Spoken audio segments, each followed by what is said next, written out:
ಕರ್ನಾಟಕದ ಎಲ್ಲ ಯಂಗ್ಸ್ಟರ್ಸ್ಗೆ ನಮಸ್ಕಾರ. ಕರ್ನಾಟಕದ ವಿದ್ಯಾರ್ಥಿಗಳನ್ನ ಮೋಟಿವೇಟ್ ಮಾಡಬೇಕು ಅಂತ ಈ ಯೂಟ್ಯೂಬ್ ಚಾನೆಲ್ ಸ್ಟಾರ್ಟ್ ಮಾಡ್ತಿದ್ದೀನಿ.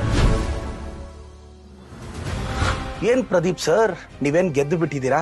ಇಲ್ಲ. ಕಡ್ದು ಕಟ್ಟೆ ಹಾಕ್ಬಿಟ್ಟಿದ್ದೀರಾ? ಇಲ್ಲ. ಕಡ್ದು ಕಟ್ಟೆ ಹಾಕಬಹುದು ಅಂತ ಪ್ರೂವ್ ಮಾಡಿದ್ದೀನಿ. ಅದಕ್ಕೆ ಈ ಮೋಟಿವೇಶನಲ್ ಚಾನಲ್ ಸ್ಟಾರ್ಟ್ ಮಾಡ್ತಿದ್ದೀನಿ. ಗೆಲುವಿನ ಬಗ್ಗೆ ಮಾತಾಡೋಷ್ಟು ಅರ್ಹತೆ ಖಂಡಿತವಾಗೂ ನನಗಿಲ್ಲ. ಯಾಕೆಂದ್ರೆ ನಾನು ಹುಟ್ಟದಾಗಿಂದ ಇದುವರೆಗೂ ಸೋತ್ಕೊಂಡೇ ಬಂದಿದ್ದೀನಿ, ಸೋಲ್ತಾನೆ ಇದ್ದೀನಿ. ಸೋಲೋದು ಬೈ ಡಿಫಾಲ್ಟ್ ನನ್ನ ಜೀನ್ಸ್ ಅಲ್ಲಿದೆ.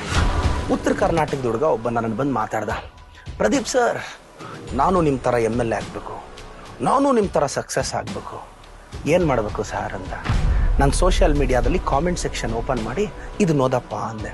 ಇದೇನು ಸರ್ ಇಷ್ಟು ಕೆಟ್ಟದಾಗ ಬೈದಿದ್ದಾರೆ ಅಂತ. ಇಷ್ಟು ಕೆಟ್ಟದಾಗ ಬೈದ್ರು ನನ್ನ ಮುಖದಲ್ಲಿ ಮಂದಹಾಸ ಕಡಿಮೆ ಆಗಿಲ್ಲ, ಅದಕ್ಕೆ ವಿಧಾನಸೌಧದವರೆಗೂ ಬಂದಿರೋದು ಅಂತ. ನೀನನ್ನು ಯಾವನು ಕಾಮೆಂಟ್ ಮಾಡೋಂಗಿಲ್ಲ, ನಿನ್ನ ಬಗ್ಗೆ ನೆಗೆಟಿವ್ ಮಾತಾಡೋಂಗಿಲ್ಲ, ಫೀಲ್ ಆಗೋದು, ಫ್ರಸ್ಟ್ರೇಟ್ ಆಗೋದು.